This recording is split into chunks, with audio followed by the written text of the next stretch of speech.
Meera Bhayandar police ने अब तक की सबसे बड़ी कार्रवाई करते हुए 12,000 करोड़ रुपए की ड्रग्स फैक्ट्री का पर्दाफाश किया। तेलंगाना के चेरेपल्ली इलाके में चल रही इस फैक्ट्री पर छापा मारकर 32,000 लीटर कच्चा ड्रग्स जब्त किया गया। कार्रवाई में फैक्ट्री मालिक, एक केमिकल एक्सपर्ट और एक विदेशी नागरिक समेत 12 आरोपी गिरफ्तार हुए। पुलिस का कहना है कि जांच की शुरुआत महज 200 ग्राम ड्रग्स की बरामदगी से हुई थी, जो आगे बढ़ते बढ़ते 12,000 करोड़ तक पहुंच गई।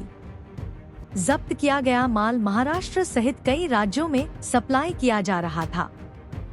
पुलिस अब सप्लाई चेन की हर कड़ी की जांच में जुटी है। ये पॉसिबल है?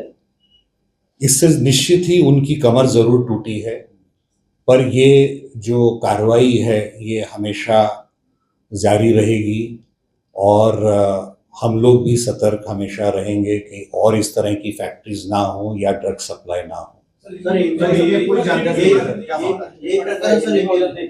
आता हिंदीमध्ये पण ते सगळं हे करतो। सबसे पहले आप सबका स्वागत है। आज अनंत चतुर्दशी का पावन उत्सव भी है, इसके लिए भी मैं आप सबको बधाई देता हूं। महाराष्ट्र के मुख्यमंत्री श्री देवेंद्र फडणवीस, डीजीपी श्री रश्मि शुक्ला, एसीएस होम महाराष्ट्र, इन सब की संकल्पना है कि महाराष्ट्र जो है ड्रग्स फ्री रहना चाहिए और एक ड्रग्स फ्री की मुहिम संपूर्ण राज्य में चालू है। इस मुहिम के अंतर्गत एमबीवीवी कमिश्नरेट में पिछले एक महीने में 61 गुनहगारों को अटक किया गया है और अंदाजन 11 करोड़ का माल पिछले एक महीने में हम लोग जब्त कर चुके हैं। इस तरह की मुहिम चालू होते हुए हमारे सामने ये आया कि ये ड्रग्स की सप्लाई और उसका मैन्युफैक्चरिंग एक बड़े पैमाने पे किया जा रहा है। ये संपूर्ण ऑपरेशन की शुरुआत एक महीना पहले हुई, जब हमने एक विदेशी महिला क्रिमिनल को पकड़ा और उसके पास से अंदाजन 25 लाख रुपए की ड्रग्स बरामद हुई।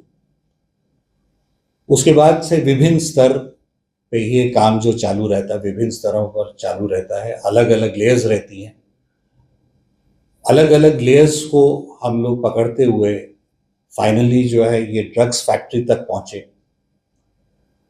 ये ड्रग्स फैक्ट्री पे जब केंद्र लक्षित किया तो ये तेलंगाना राज्य मध्ये चेरापल्ली नाम के इंडस्ट्रियल एरिया में केमिकल्स फैक्ट्री के तौर पे ये मैन्युफैक्चरिंग चालू थी। रेगुलर इंडस्ट्रियल यूनिट्स की तरह यहाँ बाहर से कामकाज चालू था। काफी प्लानिंग के बाद जब हमारी टीम्स ने यहाँ पे रेड की तो बहुत ही मोटे प्रमाण पे यहाँ पे कच्चा माल, प्रिकर्सर एलिमेंट्स, मैन्युफैक्चरिंग का साहित्य, ड्रायर्स, ब्लोअर्स, इस तरह के जिस तरह के इक्विपमेंट ये मैन्युफैक्चरिंग में लगते हैं, इस तरह के सर्व प्रकार के जो उपकरण हैं वो भी सीज किए गए। ये जो मालिक हैं उनको भी अरेस्ट किया गया, उनके केमिकल एक्सपर्ट्स को भी अरेस्ट किया गया और अभी तक इस अभियान में 12 लोगों को हम लोग अरेस्ट कर चुके हैं। ये जब सारे फैक्ट्री की जब हमने तलाशी ली तो उसमें बहुत ही मोटे प्रमाण पर अंदाजन 32,000 लीटर का केमिकल प्रिकर्सर्स, अंदाजन 1000 किलो के अलग अलग केमिकल पाउडर्स, तैयार माल, कच्चा माल, इस तरह का बहुत ही व्यापक प्रमाण पे जो है सीजर किया गया। ये सब साहित्य से निर्माण होने वाली ड्रग्स की अंदाजन अंतर्राष्ट्रीय कीमत 12,000 करोड़ के आसपास अंदाजन आंकी जा रही है और इसमें अभी तक 12 लोग टोटल अरेस्ट हुए हैं, जिसमें फैक्ट्री के मालिक, केमिकल एक्सपर्ट, एक फॉरेन नेशनल और बाकी के गुनहगार हैं। प्रिलिमिनरी इन्वेस्टिगेशन से पता चलता है कि यहाँ से पूरे एमएमआर रीजन में, बाकी महाराष्ट्र में, अन्य राज्यों में, और अभी तपास चालू है, पर ऐसा लगता है कि इसमें कुछ फॉरेन लिंक्स भी हो सकते हैं। ऑलरेडी एक फॉरेन नेशनल की अरेस्ट हो चुकी है।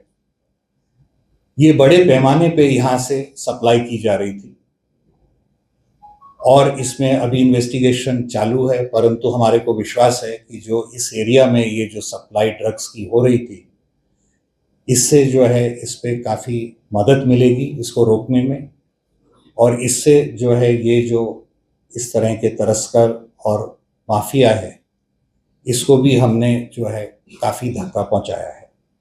सर, ये फॉरेन नेशनल मतलब कौन है, किस कंट्री की है और उसका मेन रोल क्या है? जो फॉरेन नेशनल है उनका मेन डिस्ट्रीब्यूशन में रोल है। वो पहला लेयर था जो हम लोगों ने पकड़ा उसको, और वहाँ से मालूम पड़ा कि ये एक लेयर नहीं, ये कई लेयर्स में ये पूरा जो ड्रग्स डिस्ट्रीब्यूशन का जो नेटवर्क है, ये एक लेयर में नहीं कई लेयरों में ये रहता है, और एक लेयर को जनरली दूसरी लेयर का मालूमात नहीं होती है, इसलिए ये काम कठिन हो जाता है आखिरी लेयर तक पहुँचने का या मैन्युफैक्चरिंग यूनिट तक पहुँचने का। तो हमने हर लेयर के लोगों को पकड़ा उसमें, शुरुआत में पेडलर से लेके और मैन्युफैक्चरिंग यूनिट तक पहुंचे, और इसीलिए ये इन्वेस्टिगेशन महत्वपूर्ण है कि पेडलर्स और फ्रंट एलिमेंट्स जो हैं वो बहुत बार पकड़े जाते हैं, पर वो मैन्युफैक्चरिंग यूनिट तक पहुंचना मुश्किल रहता है। इसीलिए ये इन्वेस्टिगेशन कठिन इन्वेस्टिगेशन था, और ये ऑपरेशन इसीलिए जो हमारी क्राइम ब्रांच यूनिट 4 ने किया है, ये एक महत्वपूर्ण ऑपरेशन है। सर, ये तेलंगाना पुलिस, तेलंगाना राज्य में तेलंगाना पुलिस को कानो कान खबर नहीं हुई और एमबीबीएस पुलिस ने वहां पे रेड करके इतने बड़े पैमाने पे फैक्ट्री को उजागर किया, कैसे संभव हुआ? आपको मालूम है कि ये ड्रग्स फ्री महाराष्ट्र के अंतर्गत महाराष्ट्र राज्य में बहुत तेजी से काम हो रहा है, और हमारी जो पुलिस है ये इस विषय पे बहुत ही सहनशील और चौकन्नी है। इसीलिए इस विषय पे हम लोग बहुत चौकन्ने तरीके से काम कर रहे हैं, और इसमें बहुत सारी मेहनत भी लगी है। इसमें हम लोगों के जो ऑफिसर्स हैं उन्होंने बहुत ही अच्छे तरीके से गैंग्स को इन्फिल्ट्रेट किया। 1 महीने से ज़्यादा तक का ऑपरेशन ये चला। अलग अलग टीम्स जो हैं, अलग अलग लोगों को उन्होंने जो है उनके ऊपर नज़र रखी, और इस तरह की प्लानिंग और मोटिवेशन के बाद ये बड़ी कार्रवाई हो पाई है।